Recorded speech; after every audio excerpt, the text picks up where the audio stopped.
దేవునికి స్తోత్రం కలుగుగాక.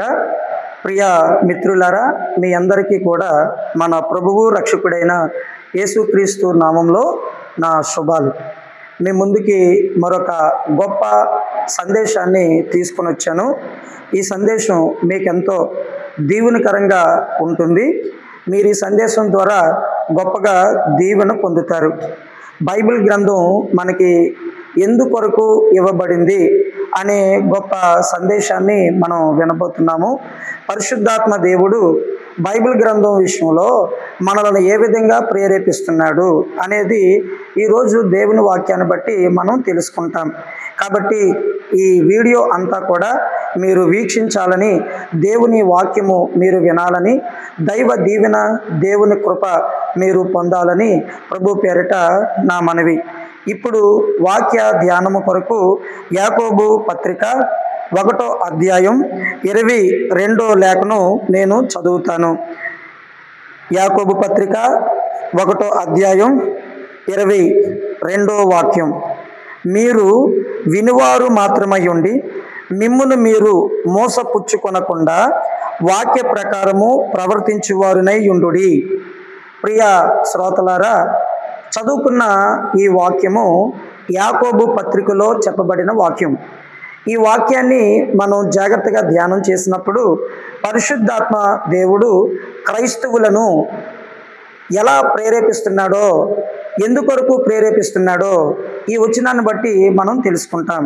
ఈ అంత్య దినాలలో పరిశుద్ధాత్మ దేవుడు ఈ వాక్యం ద్వారా మనలను ప్రేరేపించేది దేని కొరకో చూడండి.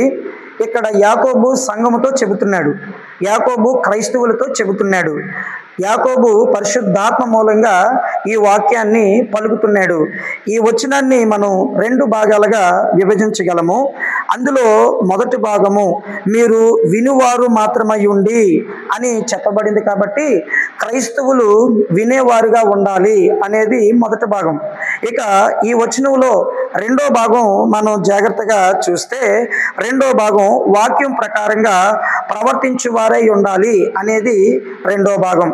యాకోబు పత్రిక 1వ అధ్యాయం 22వ వాక్యాన్ని మనము 2 ముఖ్యాంశాలుగా విభజించాం. మొదటి ముఖ్యాంశము మీరు వినువారుగా ఉండాలి, అంటే క్రైస్తవుడు వినేవారుగా ఉండాలి.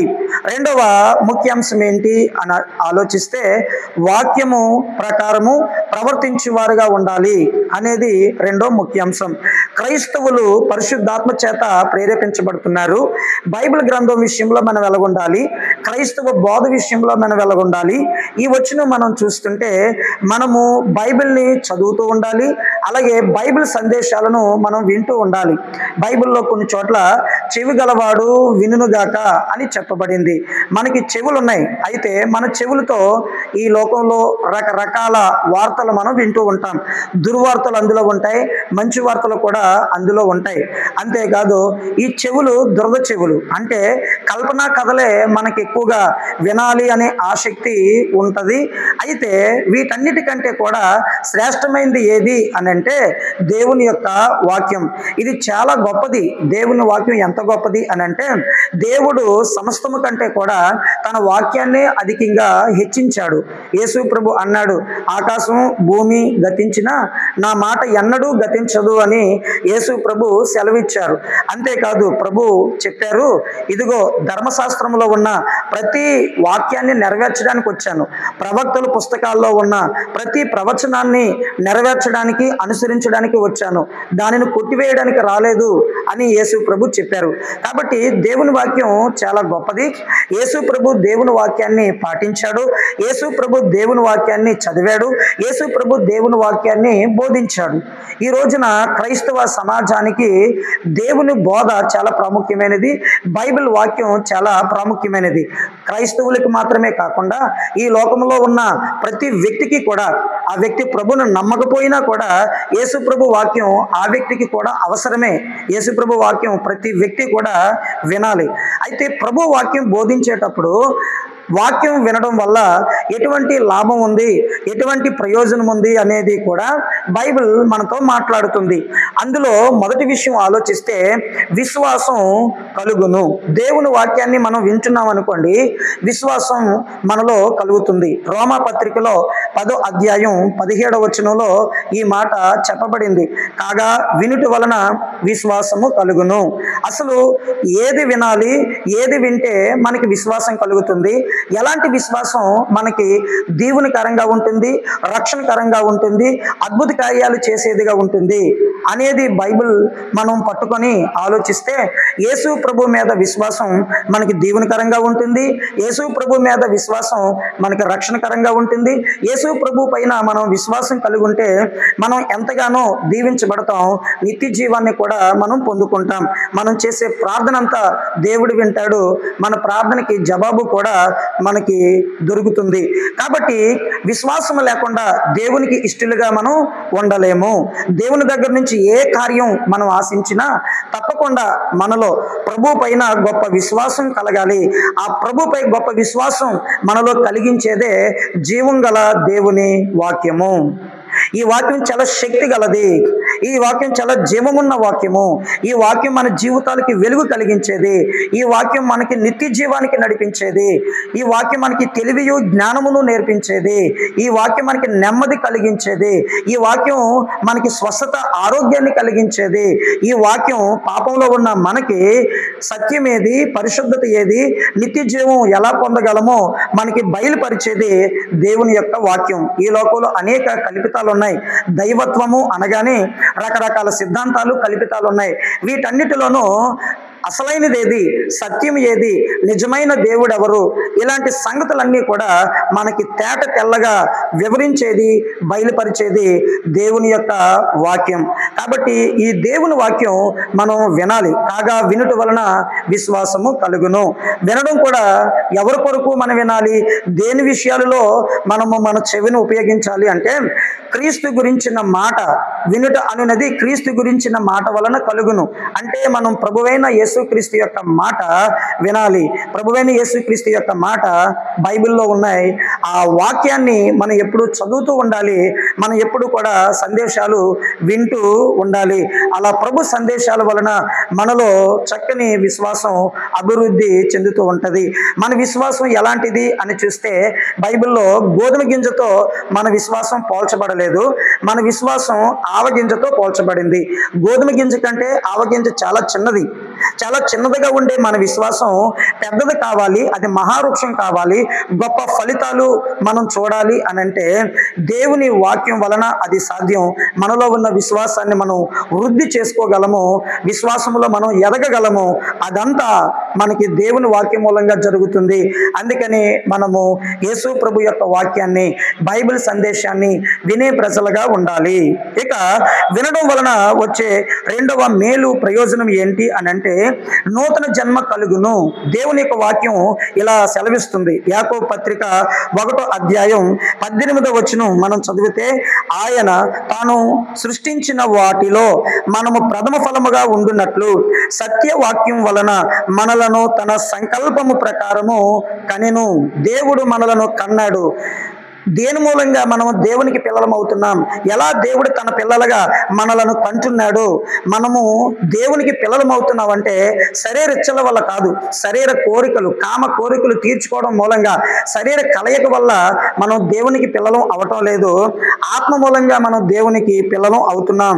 దేవుడు సంతానాన్ని ఈ లోకంలో వృద్ధి చేస్తున్నాడు. తన సంతానాన్ని దేవుడు వృద్ధి చేస్తున్నాడు. ఏ విధంగా దేవుడు తన సంతానాన్ని వృద్ధి చేస్తున్నాడు అని అంటే, సత్యవాక్యం వలన మనలను తన సంకల్పము ప్రకారము కంటున్నాడు.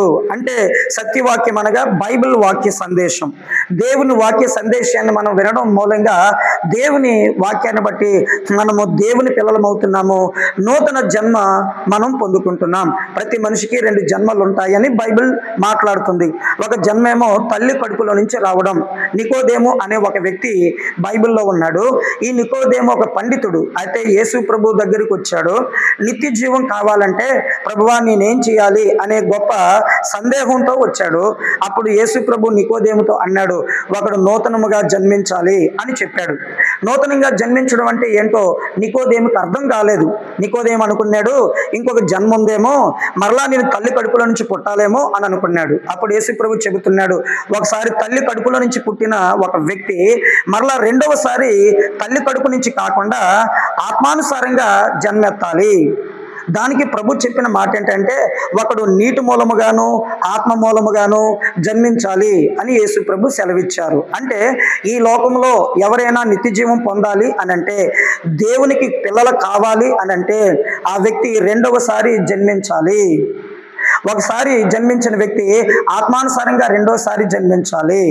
అలా జన్మించడానికి దేవుని వాక్యం ఎంతగానో ఉపయోగపడుతుంది.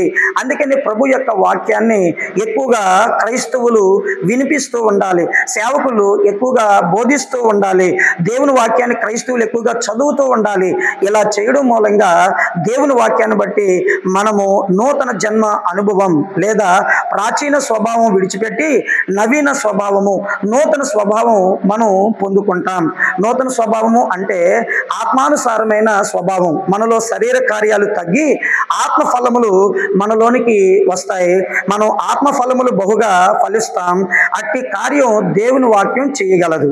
అందుకని ప్రభు యొక్క సందేశం వినడం మూలంగా, దేవుని వాక్యం మనం వినడం మూలంగా మనకు వచ్చే ప్రయోజనం ఏంటి ఆలోచిస్తే, ఒకటి విశ్వాసం మనలో కలుగుతుంది. ఏదైనా సరే విశ్వాసం మూలంగా ప్రభు మన జీవితంలో కార్యం చేస్తాడు. బైబిల్లో చెప్పబడిన మాట ఇది, నమ్ముట నీ వలనైతే నమ్మువానికి సమస్తము కూడా సాధ్యమే. అంటే మనం నమ్మేవారిగా ఉన్నట్లయితే మనం ప్రభుకి ప్రార్థన చేసినప్పుడు ఎలాంటి కార్యాన్నైనా మన జీవితంలో మనం చూడగలము. సమాజంలో కూడా మనం ఎలాంటి కార్యమైనా యేసుక్రీస్తు నామం పేరట చేయగలము. నమ్ముట మన వలన అవ్వాలి. అంత గొప్ప విశ్వాసం మనలో కలగాలి అనంటే, విశ్వాస వీరుల జాబితాలోకి మనం కూడా పోవాలి అనంటే, మనము దేవుని వాక్యాన్ని వింటూ దేవుని వాక్యాన్ని చదువుతూ ప్రభు వాక్యములో ఎదుగుతూ ఉండాలి. అంతేకాదు దేవుని వాక్యం వినడం మూలంగా రెండవ ప్రయోజనం నూతన జన్మ మనకి కలుగుతుంది. ఈ మానవ జన్మ పాపిష్టి సంబంధమైనది. తల్లి గర్భంలోంచి పుట్టిన మనము పాప స్వభావంతో ఈ లోకంలో జీవిస్తాం. జన్మ పాపము, కర్మ పాపం అనేవి ఏవైనా సరే మన జీవితంలో ఉన్నప్పుడు వీటి మూలంగా మనము తీర్పుకి వెళ్తాం, అగ్నిగుండానికి వెళ్తాం. అలాంటి పరిస్థితుల్లో మనం ఉండకుండా, అది జన్మ పాపమైనా కర్మ పాపమైనా, అది ఏ పాపమైనా, ఈ పాపిష్టి మానవ జన్మలో, ఈ పాపిష్టి లోకంలో ఉన్న మనకి నూతన జన్మనిచ్చి పాపములో నుంచి మనకి పరిశుద్ధతను కలిగించి నరకములో నుంచి మనలను జీవంలోనికి దాటించేది దేవుని యొక్క వాక్యము. ఇది నూతన జన్మ అనుభవం దేవుని వాక్యం మనకి ఇస్తుంది. అయితే మీకు ఒక ఉదాహరణ చెప్పాలి. బైబిల్ గ్రంథంలో మనకి ఒక ఉదాహరణ, లూకా సువార్త 10వ అధ్యాయం 38 నుంచి 42 వాక్యాలు మనం చూస్తే, మార్తా మరియా అనే ఇద్దరు ఉంటారు. వీళ్ళిద్దరూ కూడా ఒకే కుటుంబంలో ఉన్న వ్యక్తులు, సహోదరులు. వీళ్ళిద్దరూ కూడా అక్క చెల్లెళ్ళు. అయితే మార్తా యేసు ప్రభుని తన ఇంటికి పిలిచింది. యేసు ప్రభు తన ఇంటికి వచ్చాడు. అదే మార్తా ఇంట్లోనే మరియా కూడా ఉంది. వచ్చిన దగ్గర నుంచి మార్తా ఒకటే హడావడి, ఏదో ఒక పని పెట్టుకొని అతిథి మన ఇంటికి వచ్చాడు కదా అని చాలా హడావడి చేస్తుంది. అలాంటి టైంలో యేసు ప్రభు తన ఇంటికి ఎందుకు వచ్చాడో, ఏది ప్రయోజనకరమైందో అది మరియా గుర్తించి ప్రభు పాదాల దగ్గరే కూర్చుంది. ఎందుకోసం ఆవిడ ప్రభు పాదాల దగ్గరే కూర్చుంది? యేసు ప్రభు కూడా ఆమె ఇంటిలోనే ఎందుకు కూర్చున్నాడు, ఆమె ఇంటికే ఎందుకు వచ్చాడు? కారణం ఏంటంటే, ప్రభుకి ఒక గురి ఉంది, ఒక దర్శనం ఉంది. పరలోకపు సత్యాలన్నీ కూడా, పరలోక రాజ్య సంబంధమైన విషయాలన్నీ కూడా, ధర్మశాస్త్ర సంబంధమైన ప్రతి విషయాన్ని కూడా, దైవత్వానికి సంబంధించిన ప్రతి విషయాన్ని కూడా ప్రజలకు అందించాలి, ప్రజలకు బోధించాలి. అందుకని ప్రభు ఈ లోకానికి వచ్చాడు గనక ఆ సత్యాన్ని గ్రహించిన మరియా, నేను వాక్యం వినాలి, వాక్యం వింటే నాకు దీవెన, నా కుటుంబానికి దీవెన, అది నాకు విశ్వాసం కలిగిస్తుంది, అది నాకు నూతన జన్మ అనుభవాన్ని ఇస్తుంది. ఇంకా ఎన్నో ప్రయోజనాలు వినడం మూలంగా ఉంది. వాక్యం నేను నేర్చుకోవాలి ఇలాంటి ఉద్దేశంతో మరియా ప్రభు యొక్క పాదాల దగ్గర కూర్చొని యేసు ప్రభు ఏ వాక్యం అయితే చెబుతున్నాడో సందేశం అంతా కూడా చాలా చక్కగా వింటుంది. వాటన్నిటిని కూడా హృదయంలో నింపుకుంటుంది. కానీ మార్త ఆ విధంగా కాదు. ఇంట్లో చాలా రకాల పనులు పెట్టుకొని ఆ పనులన్నింటిలో కూడా బిజీ అయిపోయి యేసు ప్రభు దగ్గరికి వచ్చి అంటుంది, ఇదిగో ప్రభువా, మరి నా సోదరి మరియని నువ్వు పంపిస్తే ఆమె కూడా నాకు సహాయంగా ఉంటుంది కదా, ఇంటి పని కాస్త త్వరగా చేసుకోవడానికి అవుతుంది కదా అని మార్త అంటుంటే యేసు ప్రభు అప్పుడు ఒక మాట ఇలా చెప్పాడు. లూకా సువార్తలో నుంచి నేను చదువుతున్నాను. 10వ అధ్యాయం, లూకా సువార్త 10వ అధ్యాయం 39వ వాక్యాన్ని నేను చదువుతున్నాను. లూకా సువార్త 10వ అధ్యాయం 39వ వాక్యాన్ని నేను చదివి వినిపిస్తాను. చూడండి, ఇలా ఉంది. ఆమెకు మరియా అను సోదరి ఉండెను. ఆమె యేసు పాదముల యొద్ద కూర్చుండి ఆయన బోధ వినుచుండెను. ఇలా వింటుంటే 40వ వచనంలో మార్త వచ్చి అంటుంది, విస్తారమైన పని ఆవిడ పెట్టుకొని, ప్రభువా, నేను ఒంటరిగా పని చేయటకు నా సహోదరి నన్ను విడిచి పెట్టినందున నీకు చింత లేదా? నాకు సహాయము చెయ్యము అని ఆమెతో చెప్పు అని మార్త అంటుంది. అందుకు యేసుక్రీస్తు ఇచ్చిన జవాబు చూడండి, 41, 42 వాక్యాలు. లూకా 10వ అధ్యాయం 41, 42 వాక్యాలు. అందుకు ప్రభువు, మార్తా మార్తా, నీవు అనేకమైన పనులను గూర్చి విచారము కలిగి తొందరపడుచున్నావు గాని అవసరమైనది ఒకటే. మరియా ఉత్తమమైన దానిని ఏర్పరచుకొనెను, అది ఆమె యొద్ద నుండి తీసివేయబడదని ఆమెతో చెప్పెను. ప్రియులారా, ఇక్కడ మనం చూస్తే యేసు ప్రభువు ఉత్తమమైన పని ఏదో చెబుతున్నాడు. ప్రభు పాదాల దగ్గర కూర్చోవడం గొప్ప పనా, లేదా ఇతర ఇంట్లో పనులు వ్యవహారాలు చక్కబెట్టడం గొప్ప విషయమా? యేసు అంటున్నాడు, నా పాదాల దగ్గర కూర్చోవడం గొప్ప పని. అంతేకాదు, నేను వచ్చిన దగ్గర నుంచి కూడా నువ్వు ఏదో నీ సొంత పనులే, సొంత కార్యాలే చూసుకుంటున్నావు. కానీ మరియా అయితే నా వాక్యం వింటుంది. ఇది గొప్ప పని, ఇది ఉత్తమమైనది. నాకు కావాల్సింది, నేను కోరేది ఇదే. నీ దగ్గర నుంచి కూడా నేను కోరేది, ఎక్స్పెక్ట్ చేసేది కూడా ఇదే. నీవు కూడా మరియలాగే నా పాదాల దగ్గర కూర్చో, నేను చెప్పే సందేశం చాలా జాగ్రత్తగా విను, అది నీకు దీవెనకరమైనది. అది ఉత్తమమైన పని ఆమె చేసింది మరియా. అందుకని ఆమె వద్ద నుంచి అది తొలగించబడదు. నీ వద్దకు ఆమె రాదు, నేను పంపించలేను, ఈమె చేసే పని చాలా గొప్పది అని మరియ గురించి మార్తతో యేసు ప్రభు చెప్పారు. కాబట్టి నీవు ఎలాగున్నావు నా ప్రియ సహోదరుడా, సహోదరి? నీవు ఎలాగున్నావు? ప్రభు వాక్యాన్ని వింటున్నావా? చాలా జాగ్రత్తగా వింటున్నావా? వాక్యం నేర్చుకోవాలనే మనసు నీకుందా? ప్రభు పాదాల దగ్గర కూర్చునే వ్యక్తివేనా? ప్రార్థన చేసుకుని బైబిల్ చదువుకునే వ్యక్తివేనా? దేవుని సేవకుడు వాక్యం బోధిస్తుంటే శ్రద్ధగా ఆసక్తితో విని దానిని గ్రహించి నీవు ఈ లోకంలో దేవుని వాక్యం విలువేంటో తెలుసుకొని మసులుకుంటున్నావా? ఇది చాలా ముఖ్యమైనది, చాలా ప్రాముఖ్యమైనది. ఇక రెండవ సంగతి మనం చూద్దాం. బైబిల్ గ్రంథంలో యాకోబు 1వ అధ్యాయం 22వ వాక్యాన్ని మనం చదివితే ఇలా ఉంటుంది. మరలా చదువుదాం. మీరు వినువారు మాత్రమయ్యుండి మిమ్మును మీరు మోసపుచ్చుకొనకుండా. మరి అలా కాకపోతే, కేవలం వినేవారుగా కాకపోతే ఎలాగుండాలి? క్రైస్తవుడైనా క్రైస్తవుడు కాని వ్యక్తి అయినా ఎలాగుండాలి? 22వ వాక్యం చివరిలో ఇలా చెప్పబడింది, వాక్య ప్రకారము ప్రవర్తించు వారునై ఉండుడి. ప్రభునందు ప్రియులారా, మనమందరం కూడా వాక్యము ప్రకారము ప్రవర్తించే పిల్లలుగా ఉండాలి. ఎంతో బోధ మనకి జరుగుతుంది. ఈ రోజుల్లో టీవీల్లో ఎంతో విస్తారమైన వాక్యం మనకి వస్తుంది.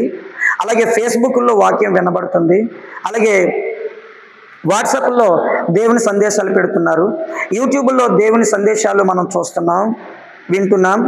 వాక్యం చాలా ఎక్కువగానే, విరివిగానే ఉంది. కానీ ఎంతగా మనం వింటున్నామో అంతకంటే కూడా చాలా ప్రాముఖ్యమైనది వాక్యం ప్రకారము ప్రవర్తించడం. రెండో సంగతి ఏంటంటే, వాక్య ప్రకారము ప్రవర్తించేవారుగా మనం ఉండాలి. మనం దేవుని వాక్యాన్ని బట్టి ప్రవర్తిస్తున్నామా? ఎంత వాక్యమైతే మనం నేర్చుకుంటున్నామో, దేవుడు బైబిల్ మనకి ఇచ్చాడు. బైబిల్ గ్రంథం మనం చదువుతున్నాం కదా, ఎంత వాక్యం అయితే మనం చదువుతున్నామో, ప్రతి ఆదివారం కావచ్చు, ఇతర వారాల్లో కావచ్చు, మందిరానికి వచ్చి ఎంత వాక్యం అయితే చర్చిలో మనం వింటున్నామో, అంతేకాకుండా మన గృహాలలో యూట్యూబ్ ద్వారా, టీవీ కార్యక్రమాల ద్వారా ఎంత వాక్యాన్ని అయితే వింటున్నామో, ఇది మాత్రమే కాకుండా బహిరంగ సభలకి కూడా మనం వెళ్తున్నాం. బయట బహిరంగ సభల్లో కూడా ప్రసంగికులు బోధిస్తూ ఉన్నారు, ఆ బోధలు కూడా మనం వింటున్నాం. అంత మంచిదే. అయితే ఎంత వాక్యం అయితే వింటున్నామో అంతగా మనం ప్రవర్తించాలి. విన్న వాక్యం ప్రకారంగా మనం ప్రవర్తిస్తున్నామా? అప్పుడు మంచి ఫలితం మనం చూస్తాం. దేవుడు అప్పుడు మెచ్చుకుంటాడు, దేవుడు అప్పుడు సంతోషిస్తాడు, దేవుడు అప్పుడు మనల్ని ప్రేమిస్తాడు, మన ప్రార్థనకి జవాబిస్తాడు.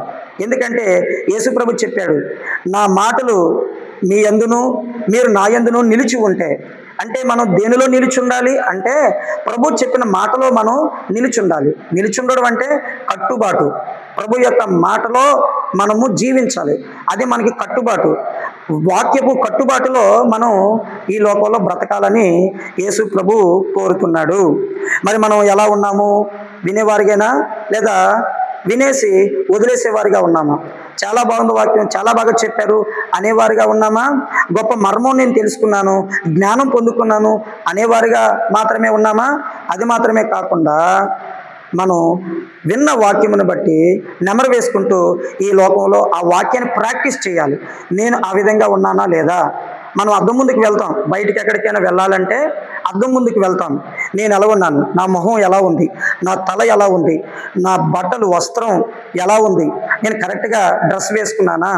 నేను అన్ని విధాలుగా కరెక్ట్గా ఉన్నానా? నేను బయటికి వెళ్ళిపోవచ్చా? నో ప్రాబ్లమా? అనే విధంగా అద్దం ముందుకు వెళ్ళి మనం చూసుకొని ఆ తర్వాత మనం బయటికి వెళ్తాం. అద్దం మనం ఎలాగున్నామో మనకి చూపిస్తూ ఉంటుంది. సరిగా లేనిదంతా మనం సరి చేసుకుంటాం అద్దం ముందున. అదేవిధంగా దేవుని వాక్యం దగ్గర కూడా మనలను మనము సరి చేసుకోవాలి. వాక్యం ప్రకారంగా మనం ఉన్నామా లేదా సరి చేసుకోవాలి. ఉంటే పర్వాలేదు, చాలా సంతోషం, అది దీవెనే, ప్రభు కూడా ఆనందిస్తాడు. ఒకవేళ మనం ఎక్కడైనా తప్పిపోయామా, సరిగా లేమా, ఖచ్చితంగా మనం వాక్యాన్ని బట్టి లోబడి విధేయత వాక్యానికి చూపించి మన ప్రవర్తన మనం మార్చుకోవాలి. మారు మనసుకి తగిన ఫలము మనము ఫలించాలి. బైబిల్ వాక్యంలో నుంచి మీకు 1-2 ఉదాహరణలు చెప్పాలని ఆశ కలిగి ఉన్నాను.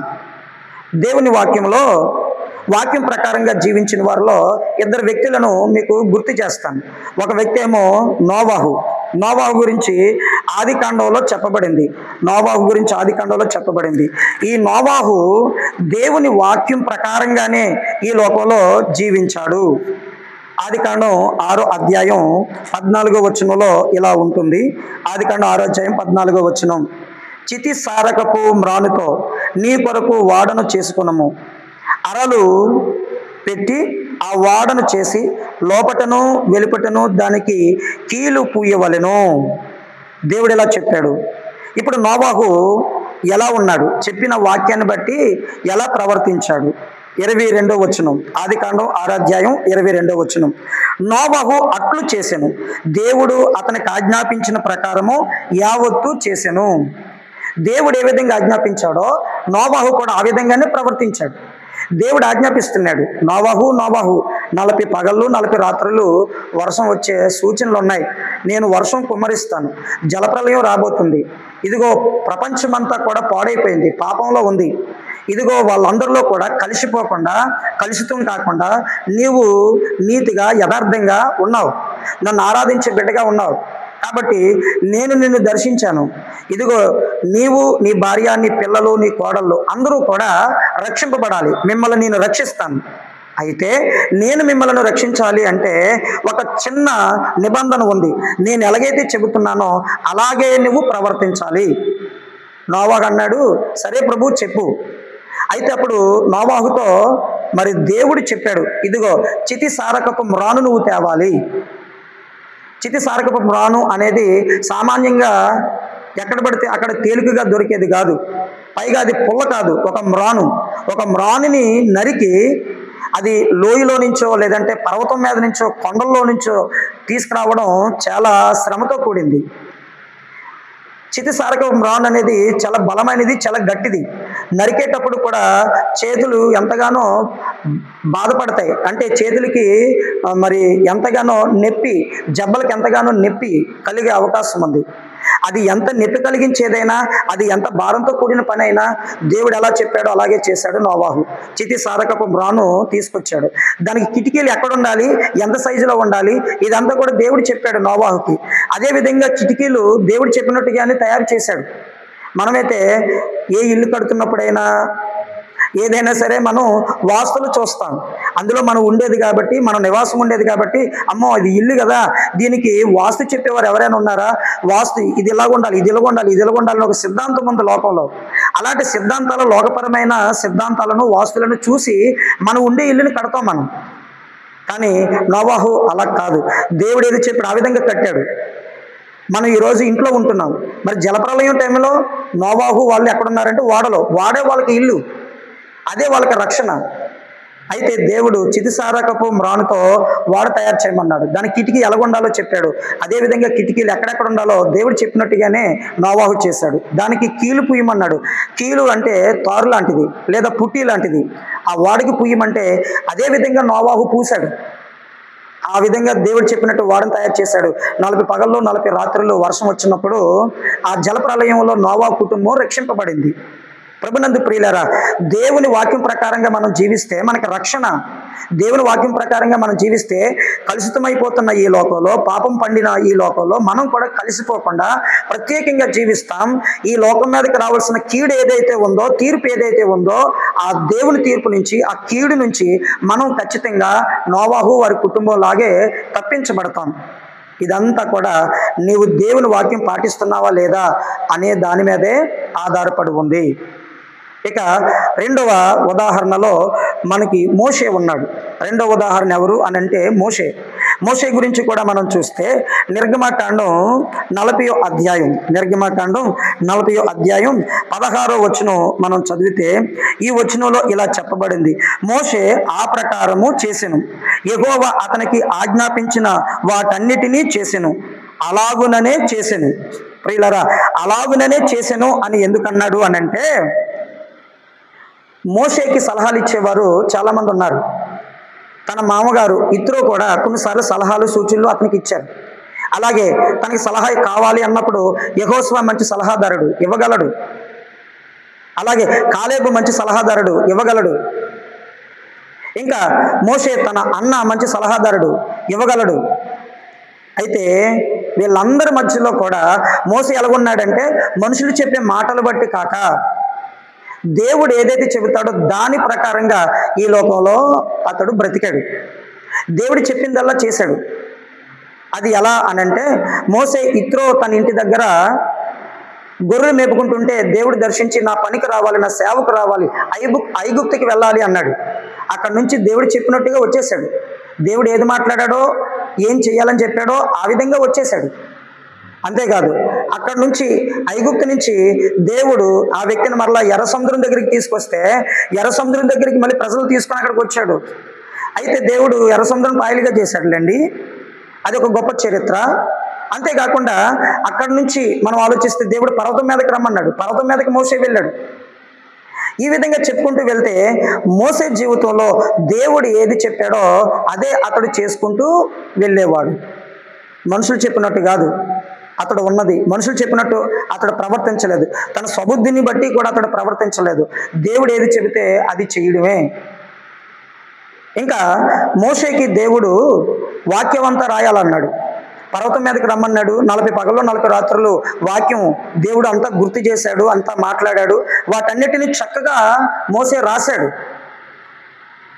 దేవుడు ఏం చెప్తే అది చేయడమే. నువ్వు గ్రంథం రాయాలి అంటే గ్రంథం రాశాడు. ఆదికాండం, నిర్గమకాండం, లేవ్యాకాండం, సంఖ్యాకాండం, ద్వితీయోపదేశకాండం.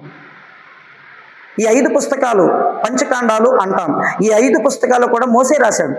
దేవుడు రాయమని చెబితే రాశాడంతే. అంతేకాకుండా దేవుడు ప్రత్యక్ష గుడారాన్ని కట్టాలన్నాడు. నేను ప్రజల మధ్యలో ఉండాలి అని అంటే నాకు ఒక మందిరం కావాలి. పాత నిబంధనలో దేవుని యొక్క మందిరం ప్రత్యక్ష గుడారం. అది ఏ విధంగా ఉండాలి, అందులో ఏ ఏ వస్తువులు ఉండాలి, వీటన్నిటి గురించి కూడా దేవుడు చెబితే ఆ ప్రకారంగానే మోసే చేశాడు. తన సొంత ఆలోచనలు ఏవి కూడా అందులో లేవు. ప్రజలు నడిపించేటప్పుడు కూడా ఏ దారి గుండా నడిపించాలని దేవుడు చెప్పాడో, ఐగుప్తులో నుండి కనానికి తీసుకొచ్చేటప్పుడు ఆ మార్గం గుండానే మోషే తీసుకుని వచ్చాడు. అంతేగాని అతిగా ప్రవర్తించలేదు, తన సొంత మార్గాన్ని ఎంచుకోలేదు. ప్రభునందు ప్రియులరా, అందుకనే మోషే గురించి చెప్పబడిన గొప్ప సాక్ష్యం ఇది. నిర్గమకాండం 40వ అధ్యాయం 16వ వచనం. మోషే ఆ ప్రకారము చేసెను, యెహోవా అతనికి ఆజ్ఞాపించిన వాటన్నిటినీ చేసెను, అలాగుననే చేసెను. ఎవరి ప్రకారంగా చేశాడు, ఎవరు చెప్పింది చేశాడో ఈ వచనంలో పేరు చెప్పబడింది. యెహోవా అతనికి ఆజ్ఞాపించిన ప్రకారంగా అతడు ప్రతిదీ కూడా చేశాడు. ఈ లోకంలో మనం కూడా ఉన్నాం. నోవాహులాగా జీవిస్తున్నామా? కలుషితమైన లోకంలో కలిసిపోతున్నామా? పాప సంబంధమైన లోకంలో కలిసిపోతున్నామా? నలుగురితో నారాయణ అన్నట్టుగా కలిసిపోతున్నామా? అలా కాకుండా నీకంటూ ఒక ప్రత్యేకత ఉందా? ప్రత్యేకంగా నువ్వు బ్రతుకుతున్నావా?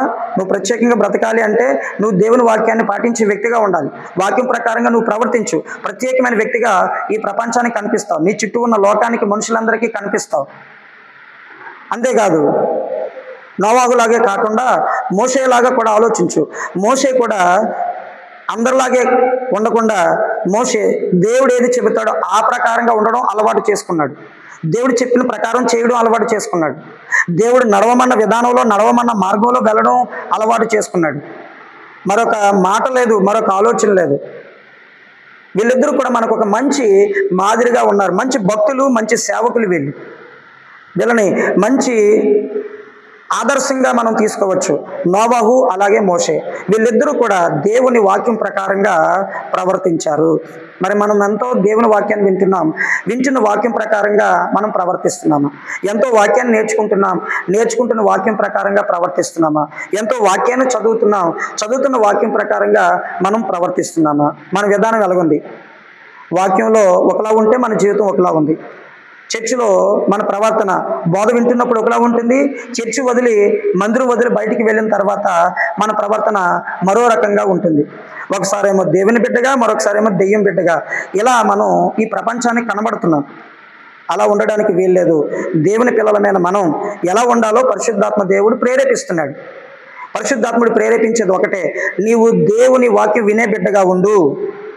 అంతేకాదు, పరిశుద్ధాత్ముడు ప్రేరేపిస్తున్నాడు, విన్న వాక్యం ప్రకారంగా, నీ చేతులు పెట్టబడిన బైబిల్ ప్రకారంగా నీవు ప్రవర్తించు.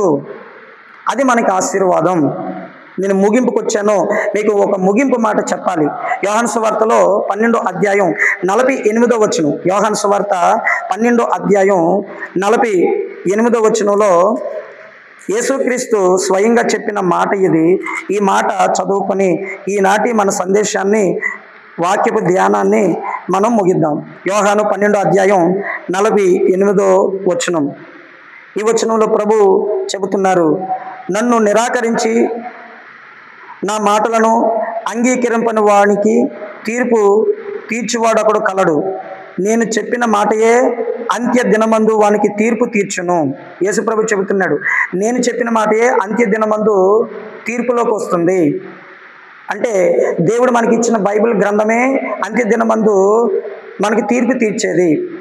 మనం ఎంతైతే వాక్యం వింటున్నామో, ఏ బైబిల్ అయితే పట్టుకొని క్రైస్తవులుగా చలామణి అవుతున్నామో, ఆ బైబిల్ ప్రకారంగా, మనం విన్న వాక్యం ప్రకారంగా, మనం నేర్చుకున్న వాక్యం ప్రకారంగా మనకి దేవుడు తీర్పు తీరుస్తాడు. ప్రతి ఒక్కరికి తీర్పు ఉంది. మరణం ప్రతి ఒక్కరికి ఎలా ఉందో, మరణం తర్వాత తీర్పు అనేది కూడా ప్రతి ఒక్కరికి ఉంది.